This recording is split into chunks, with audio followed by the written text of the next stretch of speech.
warahmatullahi wabarakatuh. Perkenalkan, nama saya Isna Yusna dari kelompok 2 yang akan menyampaikan presentasi yang berjudul Peran DSN dalam pembentukan fatwa. Pembentukan DSN. DSN Syariah dibentuk dalam rangka mewujudkan aspirasi umat Islam mengenal masalah perekonomian dan mendorong penerapan ajaran Islam dalam bidang ekonomi atau keuangan yang dilaksanakan sesuai dengan aturan syariat Islam. Pembentukan DSN di sini disepakati pada pertemuan tanggal 14 Oktober 1997 dan secara resmi terbentuk pada tahun 1998. Dewan Syariah Nasional mempunyai fungsi antara lain yaitu untuk melaksanakan tugas-tugas Majelis Ulama Indonesia dalam mendorong dan memajukan ekonomi umat. DSN merupakan satu-satunya lembaga yang mempunyai kewenangan untuk mengeluarkan fatwa atas jenis-jenis kegiatan, produk, dan jasa keuangan syariah di Indonesia untuk mendorong penerapan ajaran Islam dalam kehidupan ekonomi dan keuangan. DSN akan senantiasa dan bertugas secara proaktif dalam menanggapi perkembangan masyarakat Indonesia yang dinamis dalam bidang ekonomi dan keuangan. Mekanisme penyerapan fatwa DSN sebagai regulasi lembaga keuangan syariah. Tugas dan kewenangan DSN. 1. Tugas DSN menumbuh kembangkan penerapan nilai-nilai syariah dalam kegiatan perekonomian pada umumnya dan keuangan pada khususnya. 2. Mengeluarkan fatwa atas jenis-jenis keuangan pada jenis-jenis kegiatan keuangan syariah. 3. Mengeluarkan fatwa atas produk dan jasa keuangan syariah. 4. Mengawasi penerapan fatwa yang telah dikeluarkan. Poin 2.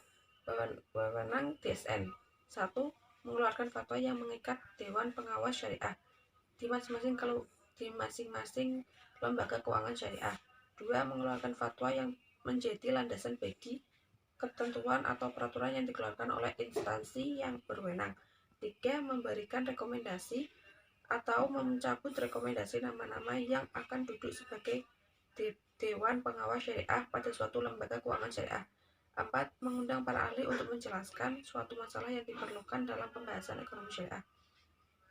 C. Metode penetapan fatwa dan prosedur pemberian fatwa. DSN juga telah membuat pedoman untuk menetapkan sebuah fatwa sebagaimana telah ditetapkan dalam pedoman dasar dan pedoman rumah tangga tersebut di atas, yaitu 1. Badan pelaksana harian menerima usulan atau pertanyaan hukum mengenai suatu produk lembaga keuangan syariah. 2. Sekretariat yang dipimpin oleh sekretaris paling lambat 1 hari kerja setelah menerima usulan atau pertanyaan harus menyampaikan permasalahan kepada ketua. 3. Ketua badan pelaksana harian bersama anggota dan staf ahli selambat-lambatnya 2 hari kerja harus membuat memorandum khusus yang berisi telaah dan pembahasan terhadap suatu pertanyaan. 4. Ketua badan pelaksana harian selanjutnya membawa hasil pembahasan ke dalam rapat pleno Dewan Syariah Nasional untuk mendapat pengesahan. 5. Fatwa atau memorandum Dewan Syariah Nasional ditandatangani oleh Ketua dan Sekretaris Dewan Syariah Nasional. D. Hubungan DSN dengan lembaga lainnya.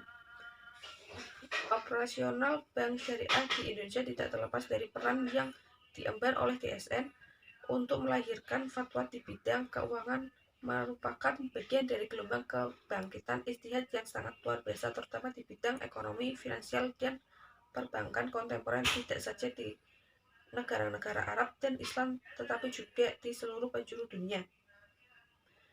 Repositioning DSN bukan hanya sebagai institusi pembuat fatwa di bidang ekonomi syariah tetapi juga diharapkan sebagai lembaga riset yang dapat memberikan kontribusi konsep-konsep baru ekonomi syariah. Oleh karenanya, rekrutmen terhadap pakar-pakar syariah dan praktis yang mempunyai visi keumatan yang jelas menjadi sangat penting.